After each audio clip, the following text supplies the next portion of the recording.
En direct sur Limoges. Shavuot Tov à tous, on est trouvé avec Midreshet Re, comme je dis, avec à tous. Vous êtes avec nous? Oui, ça y est. Comme chaque dimanche. Oui. Alors, je disais Boker Tov à tous, on est très heureux, comme chaque dimanche matin, et de retrouver le Rav Yosef Hatoun. Et donc, on continue sur la Tfila. Il est 9h02. Boker Tov à toutes et à tous. Toda Rav. Est-ce que j'ai la main?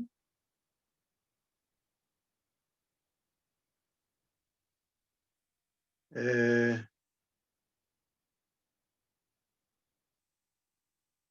ne sais pas, là je vous vois, c'est-à-dire ou bien je vous vois vous, et le 25 décembre, le moment où tout se transforme, tout se permute, c'est-à-dire que la lumière va commencer à grignoter sur les ténèbres, le jour sur la nuit. Et peut-être que Mina Shamaim, on nous a donné que c'est à ce moment-là précisément que est arrivé en Israël le fameux vaccin. Nous n'allons pas entamer le dialogue sur ce point. Je crois que tout le monde sait que peu ou prou, et comme on dit, tout de suite ou un peu plus tard, enfin, on se fera tous vacciner, bien sûr.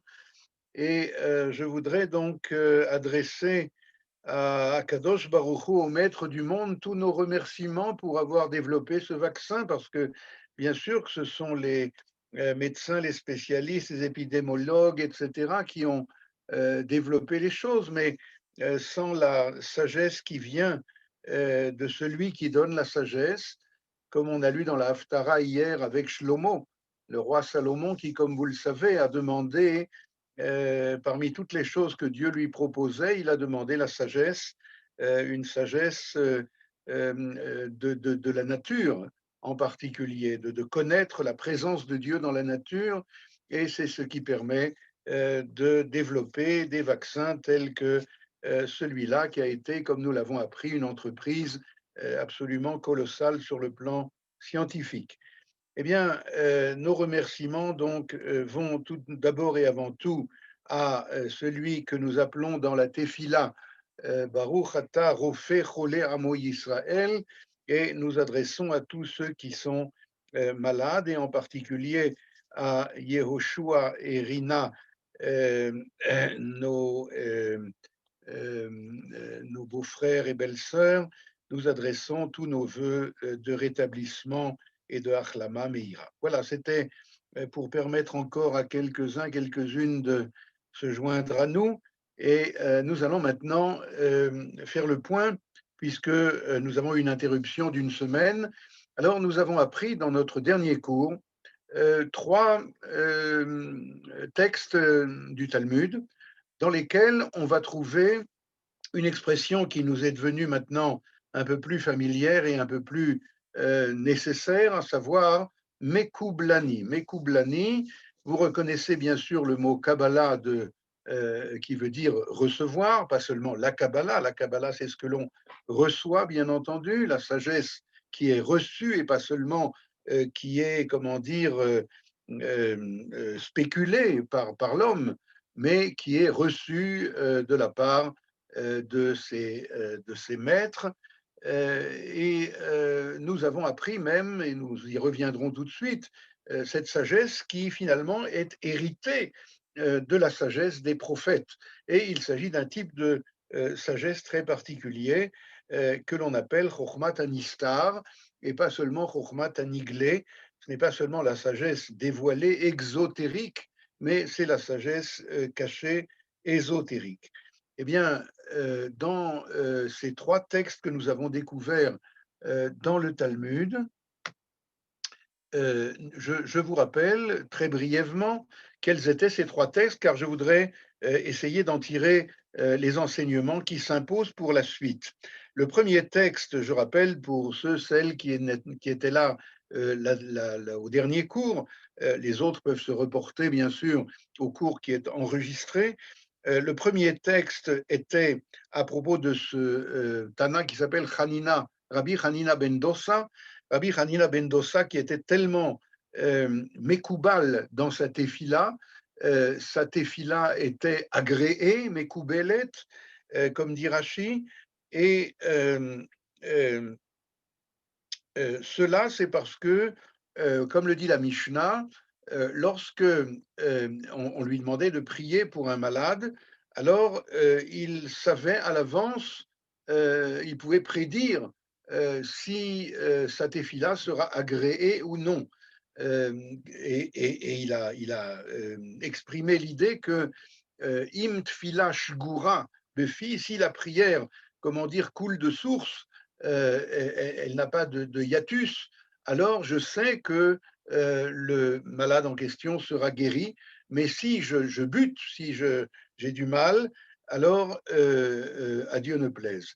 Ce que je voudrais rapidement suggérer à ce propos, c'est que la tfila, on apprend de là, est quelque chose qui concerne toute la personnalité de celui ou celle qui prie. C'est pas seulement une espèce de traduction au niveau de la demande d'un acte intellectuel. C'est pas de la Torah. Il faut être, plus on est plein de Torah et plus sa tefila, bien sûr, a des chances d'être agréée. On y reviendra, mais c'est pas de la Torah. C'est pas quelque chose qui vient uniquement et directement du sechel, de l'intellect de l'homme. C'est toute la personnalité, comme dit le verset, va ani tefila. Je suis prière, non pas je dis prière et non pas je pense prière, bien qu'encore une fois tout cela est nécessaire, mais je suis prière.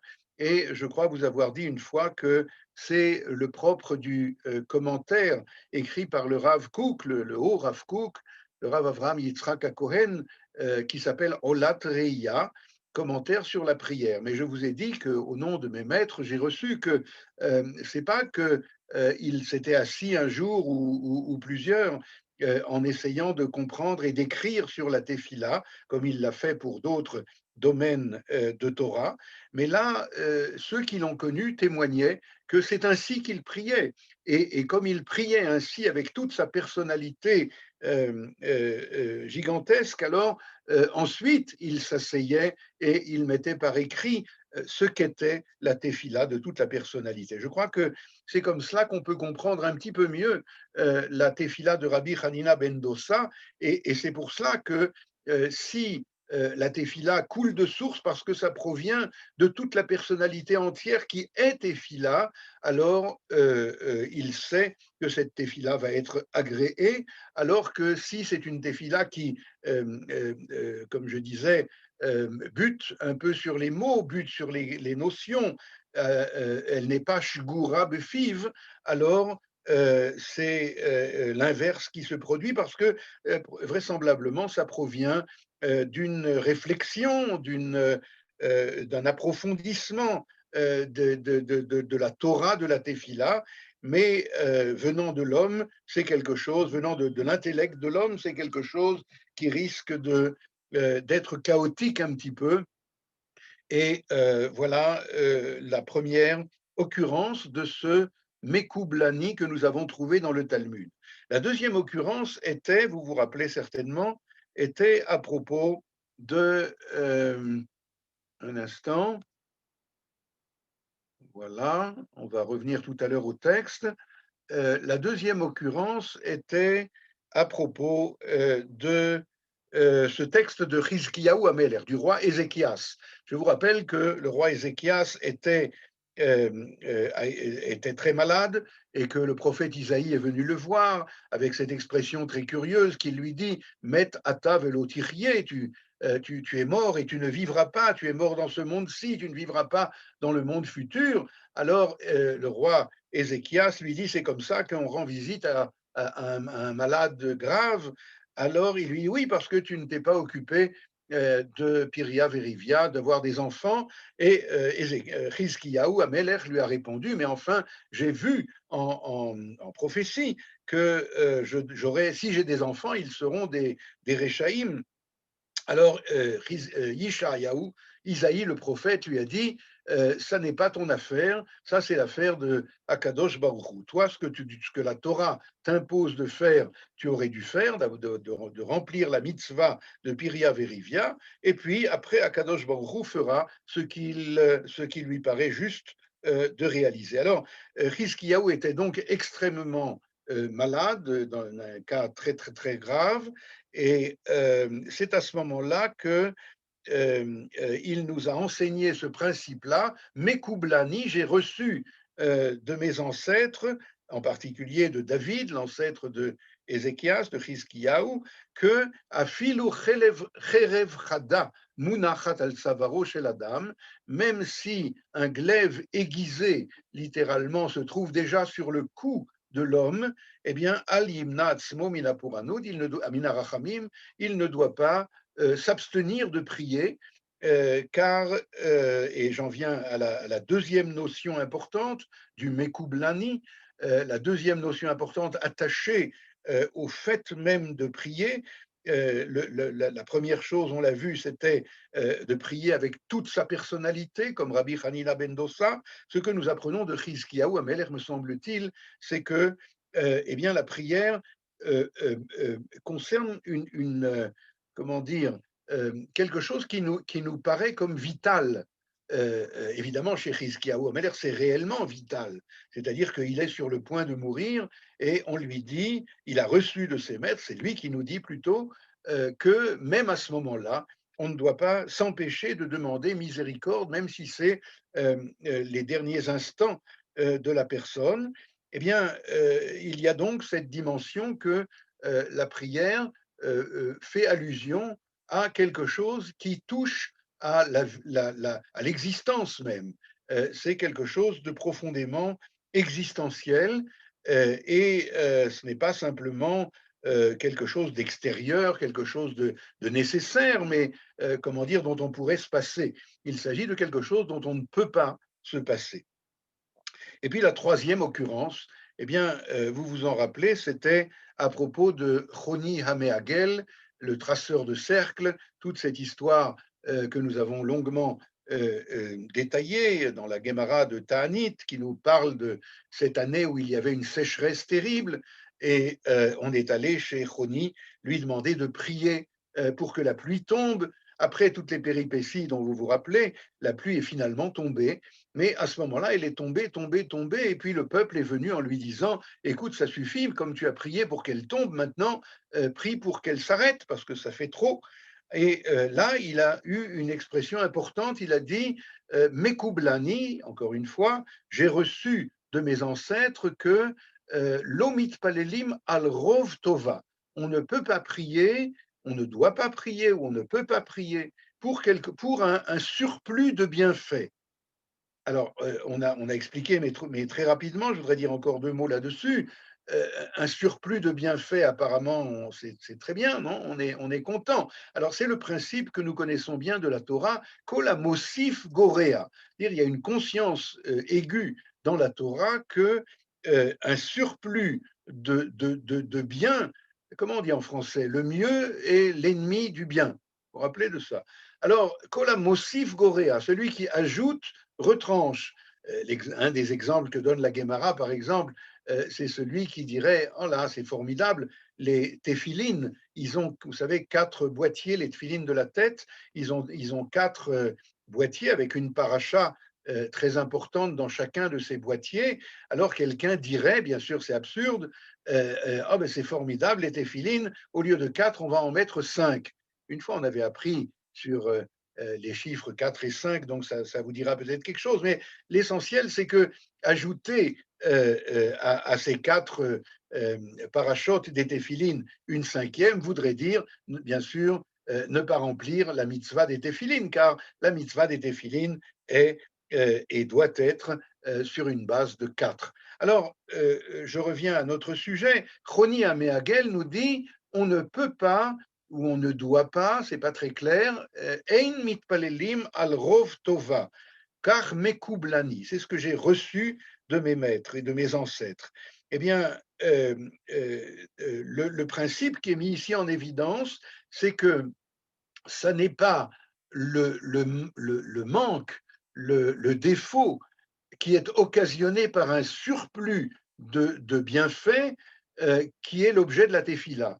L'objet de la tefila, c'est le manque à l'état pur, c'est le giraon, c'est le sentiment que nous apprendrons très bientôt avec, bien sûr, Chana, la tefila de Chana, la mère de Shmuel, mais c'est le sentiment du manque qui est à l'origine même de l'attitude de celui qui prie, et c'est ce que nous apprenons de ce troisième texte concernant Mekoublani dans le Talmud, et vous voyez donc que chacun des trois nous apprend une des dimensions les plus fondamentales de l'acte de la prière, et c'est la raison pour laquelle je voudrais maintenant essayer d'élargir un petit peu et de revenir à notre sujet, puisque nous avons dit que dans quel contexte est-ce que ces sages ont dit Mekoublani, ces sages qui bien sûr étaient des Mekoubalim, mais au sens le plus étymologique du mot, eh bien il faut comprendre qu'est-ce qu'il y a dans cette Kabbalah qui les fait ressembler, qui les fait être un peu les héritiers de l'enseignement des prophètes, puisque c'était ce que nous avons appris jusqu'à présent, que a priori, bien sûr, on va parler pour nous a posteriori également, mais a priori, nous avons appris à propos d'Abraham en particulier, je vous rappelle, que ce sont les prophètes seulement, a priori, qui pourraient prier, puisque il y a chez eux et c'est la première explication que nous donnerons maintenant, il y a chez eux cette capacité de Kabbalah. Il y a chez eux la capacité d'être en relation directe avec le Créateur sans, en tout cas dans une mesure plus ou moins fine selon le degré de prophétie dans lequel ils se trouvent. Les prophètes sont classifiés un peu, les grands, les petits, les moyens. Eh bien, selon le degré de prophétie où il se trouve, il est censé avoir une relation directe avec la parole du Créateur et sans que son équation personnelle n'intervienne comme un filtre, comme quelque chose qui vient faire écran à cette parole divine, à cette relation du divin au monde. Peut-être une petite parenthèse à propos de faire écran.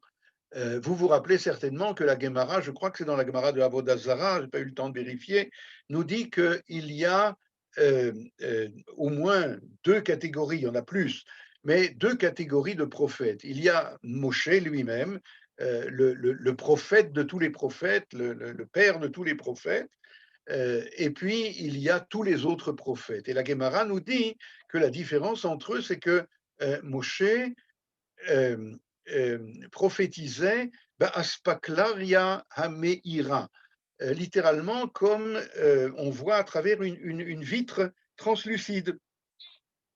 Alors, lorsque je regarde comme en ce moment à travers la vitre, eh bien, je vois ce qu'il y a à l'extérieur, ou plus exactement, je reçois, pour rester dans notre vocabulaire, je reçois comment on dit, les lumières de l'extérieur qui viennent frapper la cornée ou la rétine, je ne sais plus, la rétine vraisemblablement de mes yeux. Alors, ça s'appelle Aspaklaria Meira. Alors que les autres prophètes, dit la Gemara, voyaient comme Aspaklaria chez Eina Meira, comme une vitre avec teinte et aïen, je crois, c'est-à-dire qu'on voit à travers, mais on se voit aussi un petit peu en reflet, vous voyez ce que je veux dire. Alors, bien entendu que la prophétie des autres prophètes était loin même incommensurablement loin de la prophétie la plus authentique, la plus élevée, la plus authentique, qui était celle de Moshe Rabbeinu. Mais sans développer trop ce point, je voudrais revenir à notre sujet. Mekoublani, donc, ça veut dire que, encore une fois, peu ou prou, à un degré plus élevé ou moins élevé, même Rabbi Hanina ben Dossa, d'ailleurs, n'avait pas une prière, d'après le texte, n'était pas à 100% sûr quand il commençait à prier que sa prière sera exaucée, bien entendu.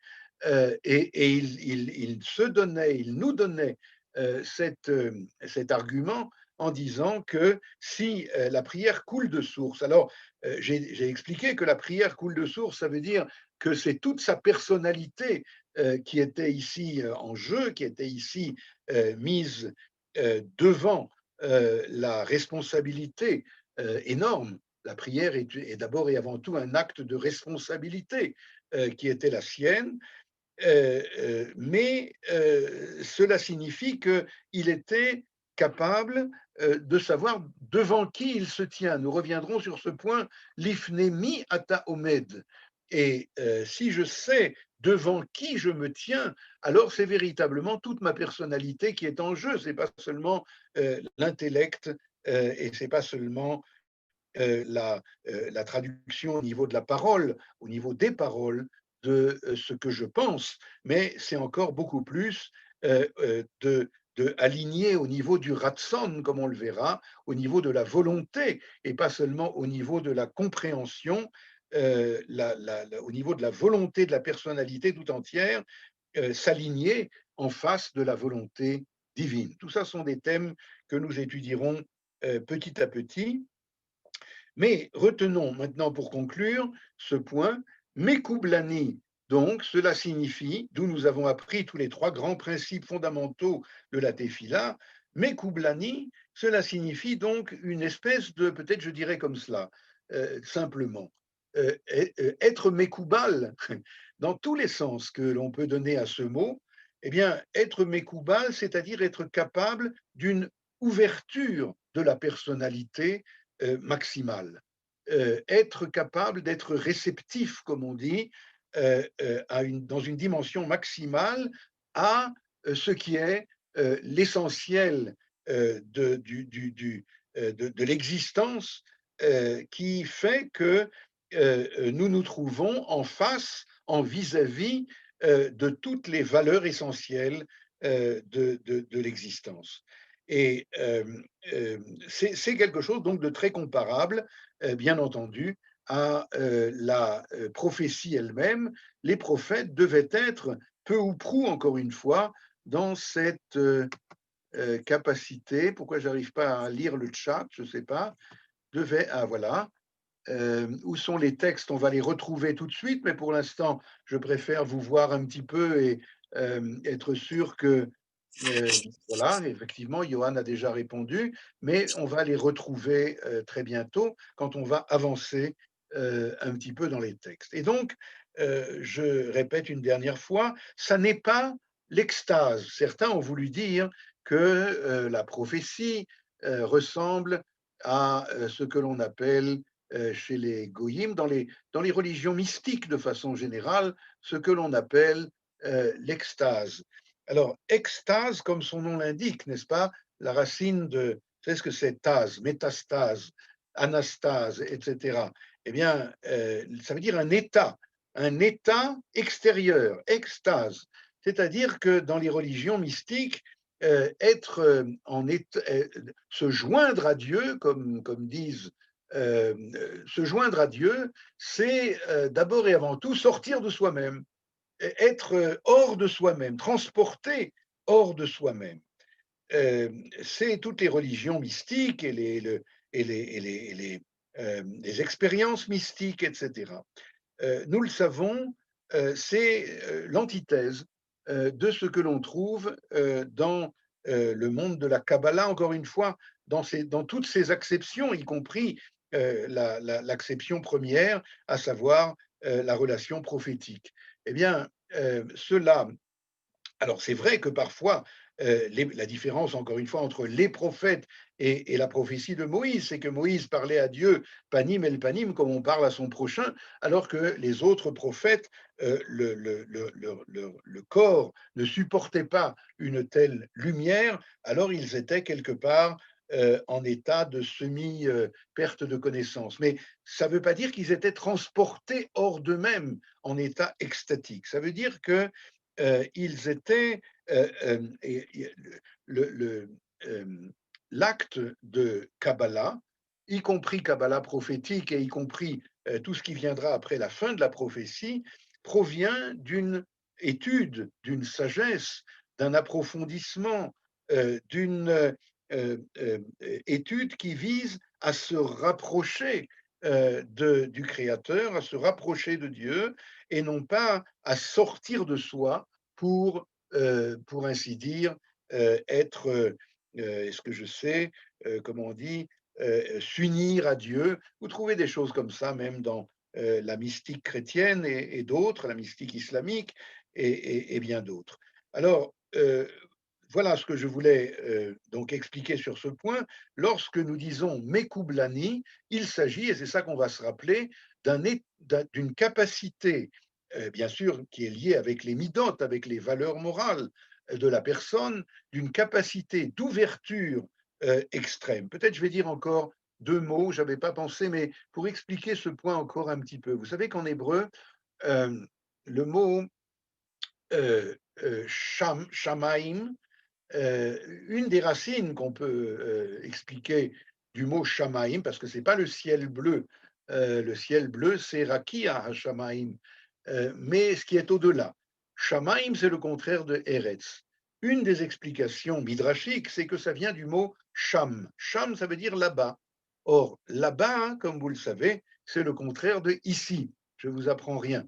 Eh bien, ici, ça se dit po, et là-bas, ça se dit sham.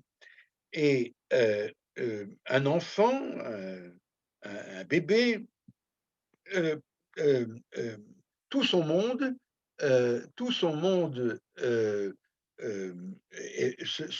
peut s'appeler Pau. Tout son monde tourne autour de lui-même. Il est comme dans une bulle fermée, et comme disait un des psychologues de l'enfant, lorsque l'enfant entend un bruit de moteur, il est bruit de moteur. C'est-à-dire, il ramène à lui tout le monde extérieur.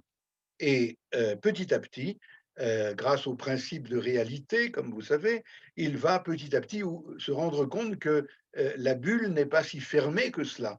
Et petit à petit va venir un processus dit de socialisation qui va le mener, il faut l'espérer en tout cas, à découvrir qu'au-delà de Pau, au-delà de moi ici maintenant, il y a l'autre, il y a là-bas, Cham, et il y a avant, après, etc. Toutes les notions qui le font sortir du ego, hic, nunc, je, ici, maintenant.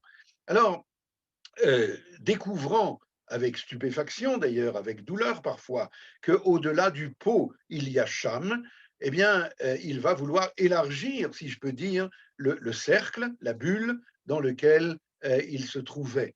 Et puis, voilà que le Cham va devenir pot, c'est-à-dire ce sera plus élargi. Par exemple, il va élargir son cercle de relations avec les frères, les sœurs, peut-être papa et maman, mais pas au-delà. Et puis petit à petit, eh bien, il va découvrir qu'il y a aussi des voisins, et qu'il y a aussi une ville, et qu'il y a aussi un pays, et qu'il y a aussi un monde. Et finalement, Sham, Sham, Sham, Sham, Shamaim.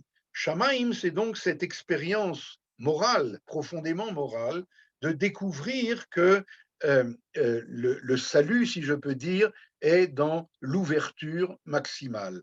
Plus on s'ouvre au divin, plus on s'ouvre à l'autre, et en particulier à l'autre absolu, et plus on va se remplir de la lumière du monde.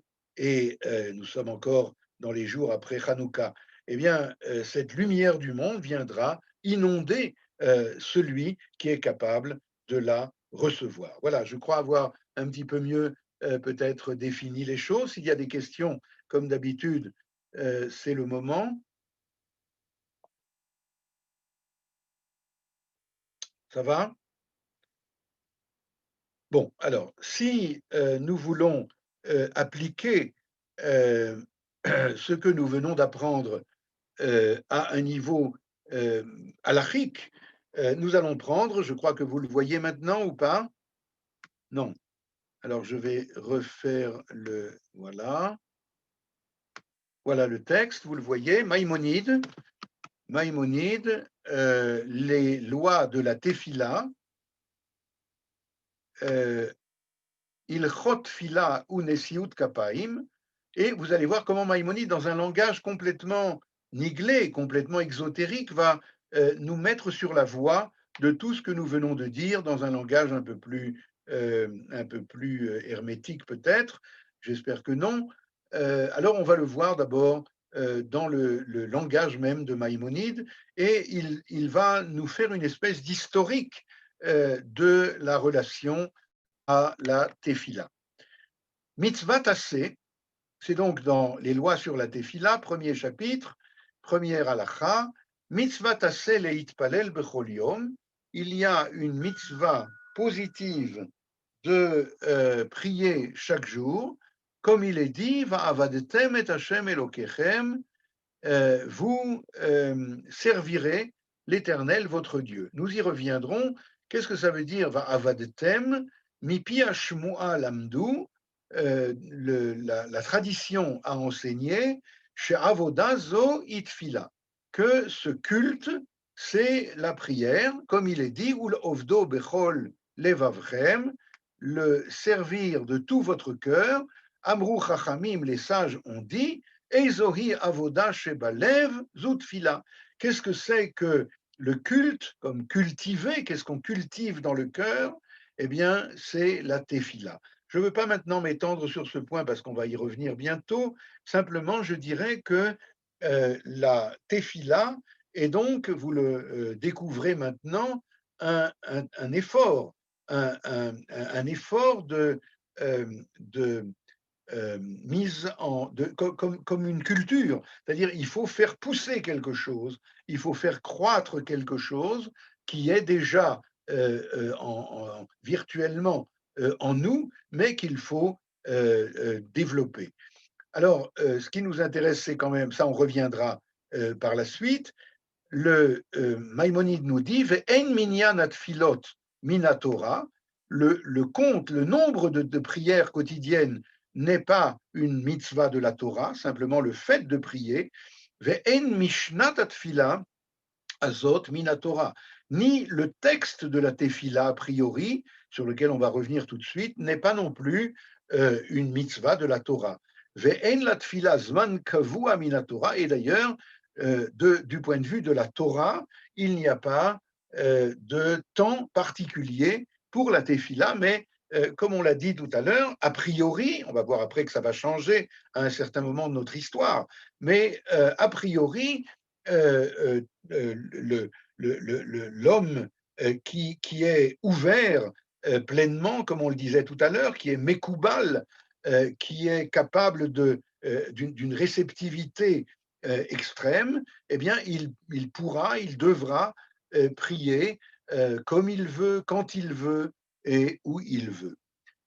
Alachabet, deuxième paragraphe, Lefichach, Nashim ve'avadim chayavim betfila, c'est pourquoi et les femmes et les esclaves sont obligés de prier, le fiche et mitzvah tassé shelo azman grama, car c'est une mitzvah positive du point de vue de la Torah, encore une fois, qui n'est pas liée au temps, et là, chiyuv mitzvazo kachu. Mais, comme vous le savez, les mitzvot positives liées au temps, les femmes en sont dispensées, elles peuvent les faire, mais elles en sont dispensées comme obligation, alors que celle-ci, dit Maïmonide, eh bien, elle n'est pas liée au temps et donc on en est tenu. Mitzvah zo kachu. Alors cette mitzvah-là se réalise de la façon suivante. Shei adam mitranen ou mitpalel bechol yom. L'homme doit chaque jour donc on n'a pas de temps particulier pour cela, pour l'instant, doit prier et demander à Dieu, ou Magid Shivro Shel Akadosh Baruch Hu, mais dans un premier temps, il dira la louange de Dieu, c'est-à-dire très simplement, nous y reviendrons, il doit montrer qu'il sait à qui il s'adresse, il connaît la bonne adresse pour cela, et ce n'est pas de l'idolâtrie où on s'adresse à n'importe quoi. Ensuite, donc premièrement, Shevach, louer Dieu, quelle est l'adresse à laquelle, vers laquelle tu te tournes. Ensuite, il demandera les besoins. Nous avons déjà vu que ce sont des besoins vitaux, des besoins existentiels. Shehut Sarich Lahem, c'est pas un besoin comme, je ne sais pas moi, j'ai rien fait pendant le dernier trimestre parce qu'il n'y avait pas de classe, alors s'il te plaît, fais-moi réussir à l'examen. Ça, c'est pas un besoin vital, en tout cas chez la plupart des gens, peut-être il y en a comme ça.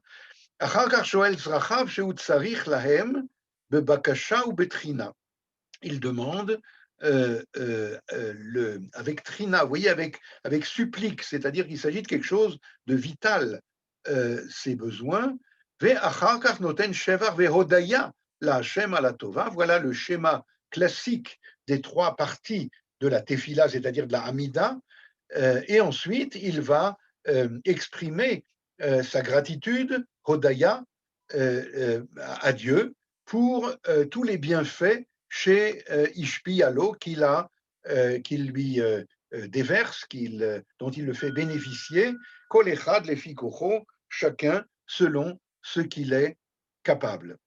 Et cette dernière phrase de Maïmonide va nous brancher très bientôt sur la suite, car nous parlons de péripéties historiques telles que bientôt on n'en sera plus capable.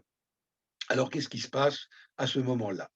Alors, j'en suis au paragraphe Gimel, Im Haya Ragil, s'il avait l'habitude, c'est-à-dire vraisemblablement s'il était Mekoubal, Marbe Betrina ou Bakasha, alors il multipliera les demandes et les suppliques. Veim Haya Aral Sfataim, nous arrivons maintenant à cette implication de tout ce que nous avons appris, implication qui nous fait dire qu'il faut savoir formuler toutes ces choses extrêmement profondes, Berumo Shel Olam, dans les hauteurs du monde dont nous avons parlé jusqu'à présent. Nous en venons maintenant de l'intériorité, du bouleversement intérieur de la tefila, nous en venons maintenant à la formulation. Or, s'il était, cet homme-là, donc s'il était habitué, comme Hanina ben Dossa, alors bien sûr, il doit multiplier ses prières, mais s'il était, comment dire, Aral Sfataim, comment on dit ça, il était bègue, il ne sait pas parler. Il ne sait pas parler comme on doit parler dans la prière. Medaber kefir cholto. Alors, dans un premier temps, nous dit Maïmonide, eh bien, qu'il parle comme il peut, ou bechol et sheirtse, et encore une fois, à n'importe quand il le souhaite. Vechen minyan atfilot kol echad kefir cholto, et le nombre de prières, eh bien, chacun fera ce dont il est capable.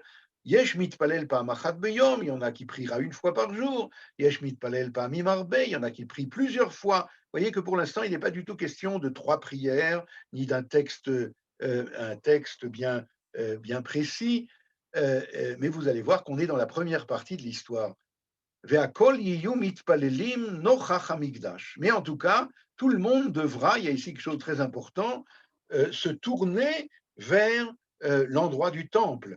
Bechol makom sheyeh, dans tout endroit où il se trouvera.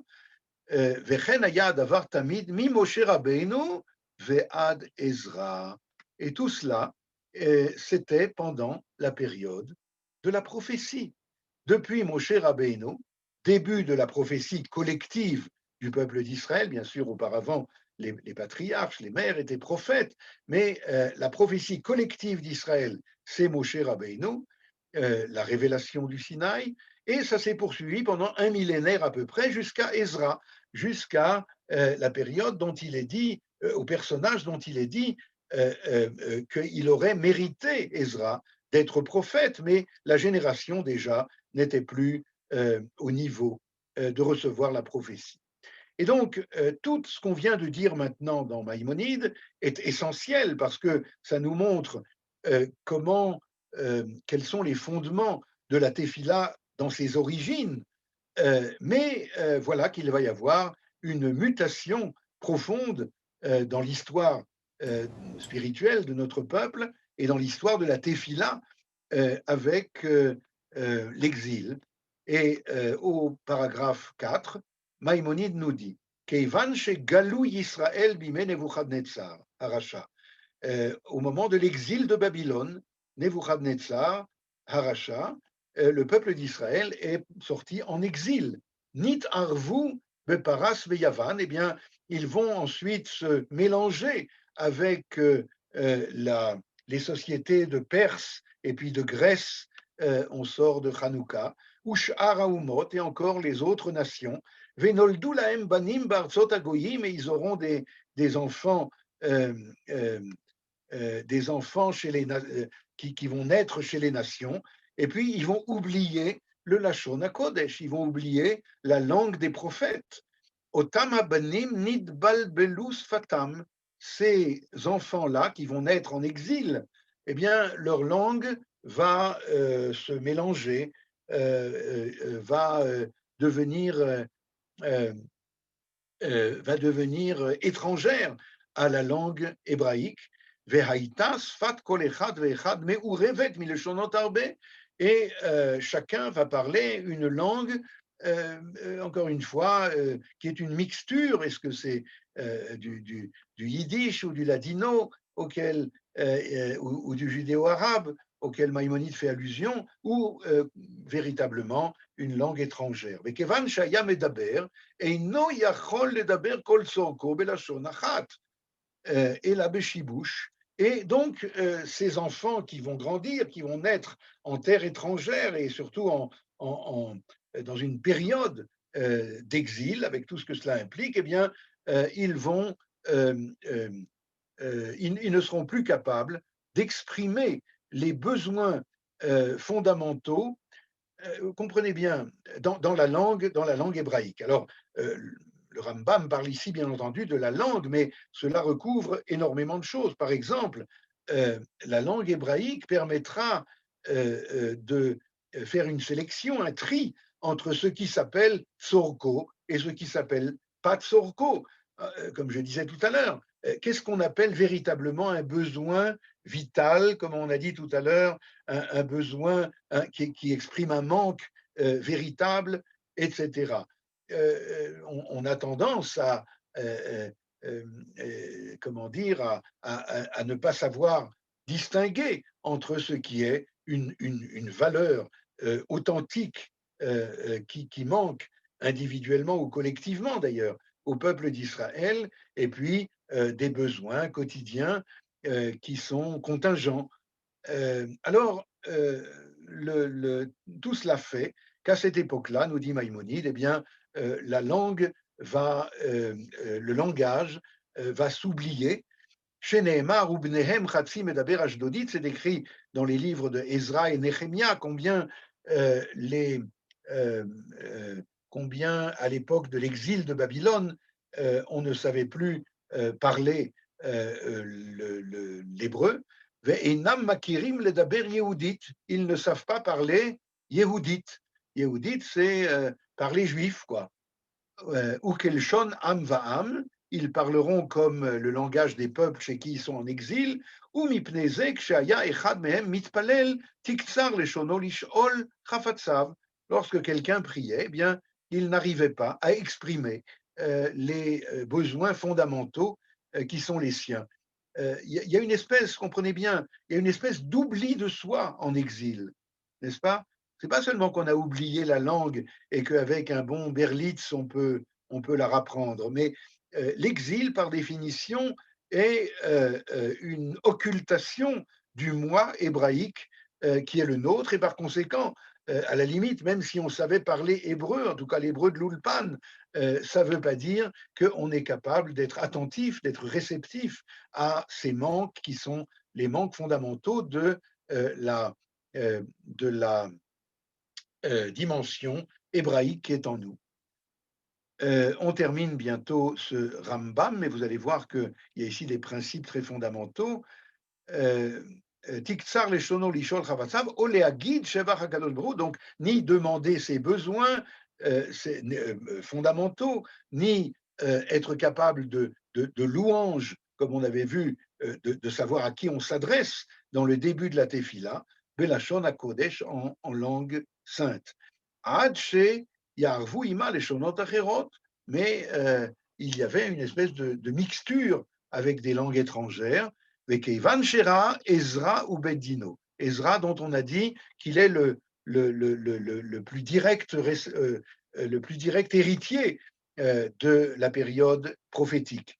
Eh bien, lorsque Ezra et les sages qui étaient avec lui, Amdou vetiknu lahem shmona esre brachot, eh bien, ce sont les Anshe Knesset Agdola, les membres de la grande assemblée, les 120 membres de la grande assemblée de cette époque-là, héritiers des prophètes, non seulement héritiers des prophètes d'ailleurs, mais certains des membres de la grande assemblée étaient encore des prophètes, les derniers, Chaggai, Zecharia et Malachi. Eh bien, ce sont eux justement qui ont établi Shmona Esre Brachot, les fameuses 18 bénédictions de la Hamida, Shmona Esre, à la Seder, selon un certain ordre bien précis. Shalosh Rishonot, les 3 premières, Shevach la Hashem, étant louange, adresse précise à celui à qui on s'adresse. Shalosh Acharonot, les 3 dernières, Hodaya, gratitude, remerciement, Modim Anachnu Lach. Ve'emtsayot yesh bahem she'elat kol hadvarim, et les 13 qui deviendront 14 au milieu, eh bien, il y a, regardez bien l'expression, she'elat kol hadvarim, c'est-à-dire demander toutes les choses. Comment ça, toutes les choses? Il y a des tas de choses qui ne sont pas.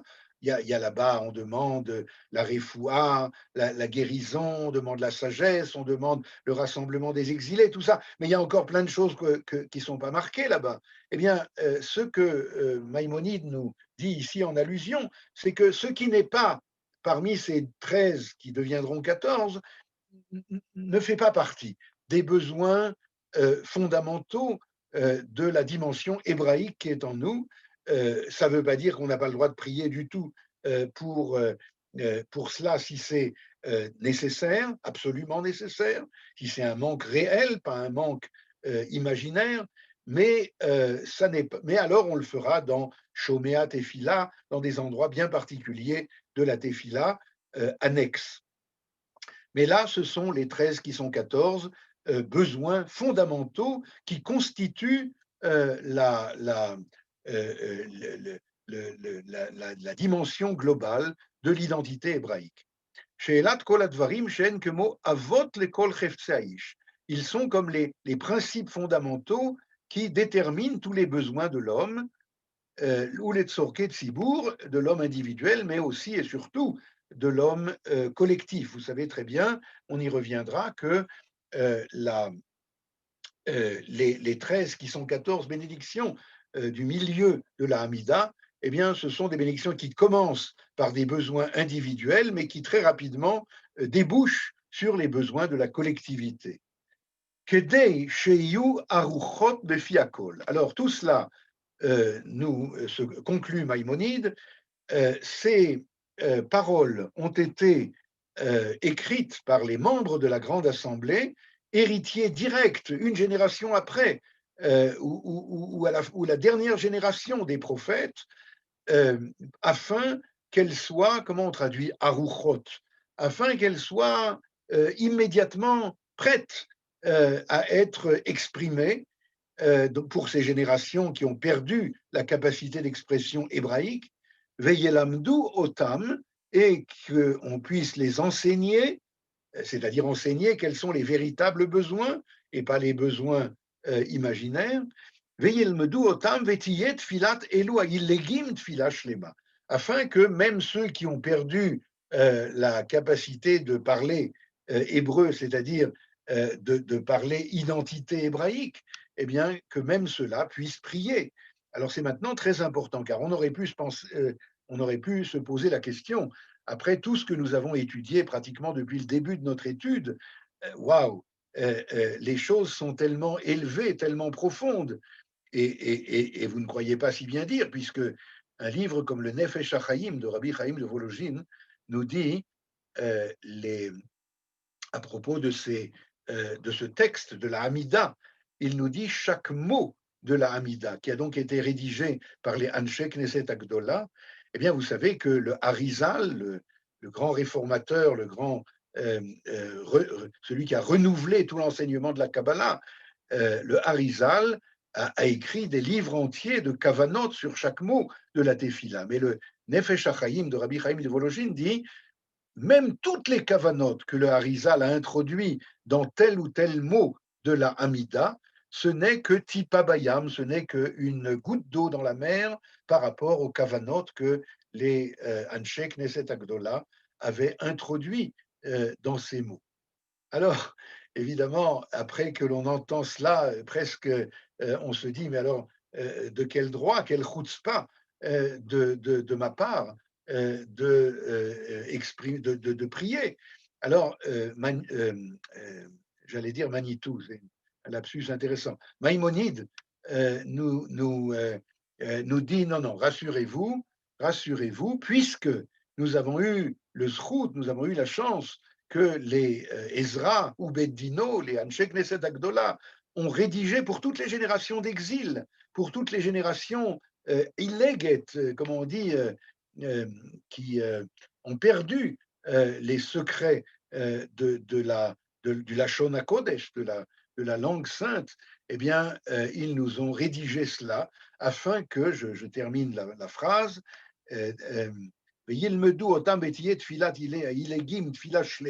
afin que même ceux qui ne connaissent plus les secrets de la langue hébraïque, eh bien, leur prière sera malgré tout tfila shlema, une prière complète, parfaite, que tfilat ba'alei halashon hatzecha, comme la prière de ceux qui, aux origines, connaissaient les secrets de ce langage, ou mipnei inyan ze, et c'est à cause de cela Tiknu kol haberachot ve'atfilot mesudarot befi kol Israël. Ils ont instauré toutes les bénédictions et toutes les prières pour être dites par le peuple d'Israël.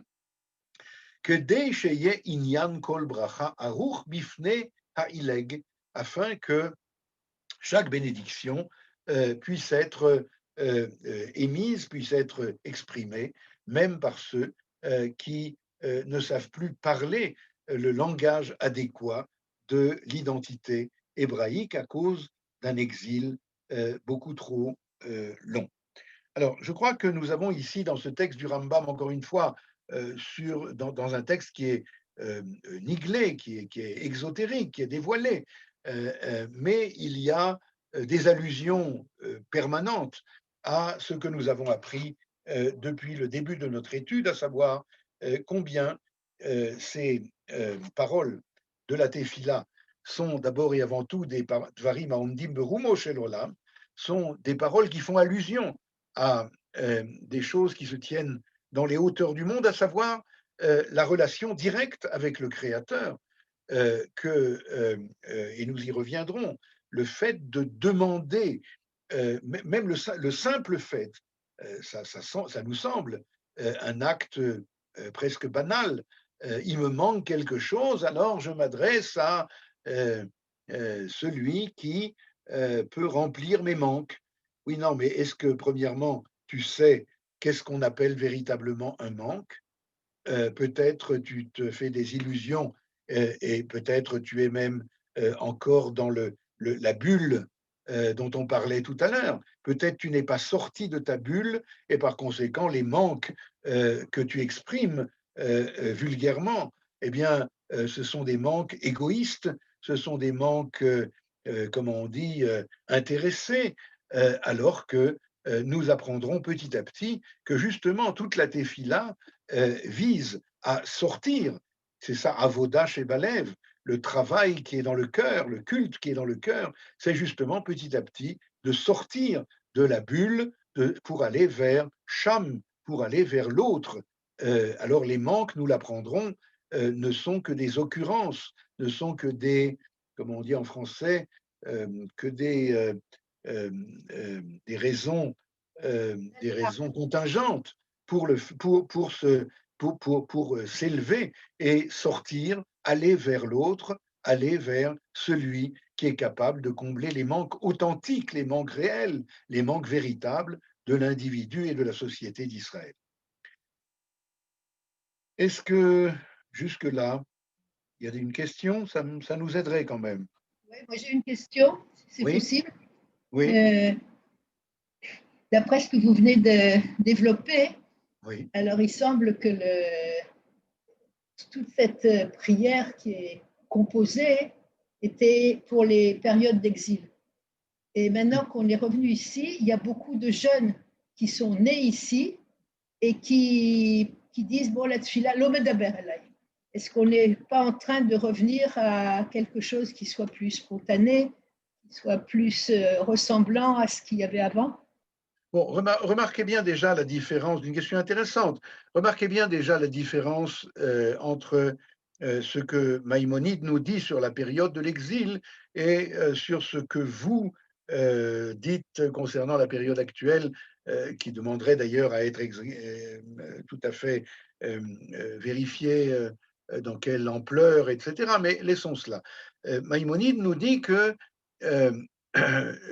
du fait qu'ils avaient perdu la langue hébraïque, eh bien, ils ont perdu ce tri. Et je crois que chacune d'entre nous qui venons de France ou d'un exil ou d'un autre, eh bien, on se rend compte de cela. Rappelez-vous, lorsqu'on veut exprimer quelque chose qu'on a pensé en français, on veut l'exprimer en hébreu ou vice-versa. Alors, il y a un tri qui se fait, n'est-ce pas? Je me rappelle avoir écrit un texte d'études en français. Et puis mes filles, qui ne parlent pas le français spécialement, m'ont demandé, bon, maintenant tu le traduis en hébreu. Alors j'ai commencé à le traduire et puis je me suis rendu compte que, comme on dit, zélo shayach, car il y a des choses, alors je peux réécrire complètement les notions qui étaient dans le premier texte, mais alors je les réécris, parce qu'il y a des choses qui sont évidentes pour une mentalité d'exil et qui ne le sont pas pour une mentalité israélienne. Il y a des choses qui sont évidentes pour une mentalité israélienne qui ne le sont pas pour une mentalité d'exil, et ça se traduit par la parole. Alors ici, Baruch Hashem, un peu plus ou un peu moins, on parle hébreu. Alors évidemment, l'hébreu de la rue, ce n'est pas l'hébreu du Lachon à Kodesh, loin de là, mais comment dire, on a un accès beaucoup plus immédiat, non médiatisé, vous comprenez, non secondarisé par rapport à la langue hébraïque. Et ça, c'est extrêmement important et ça permet de comprendre un peu mieux ce que le Nazir, Zichro Livracha, nous dit dans la fin de son livre Kol HaNevuah, lorsqu'il dit que lorsque nous sommes sortis en exil, alors la prophétie s'est arrêtée. Du moment où nous revenons dans nos générations vers Israël, alors la prophétie est en train de revenir.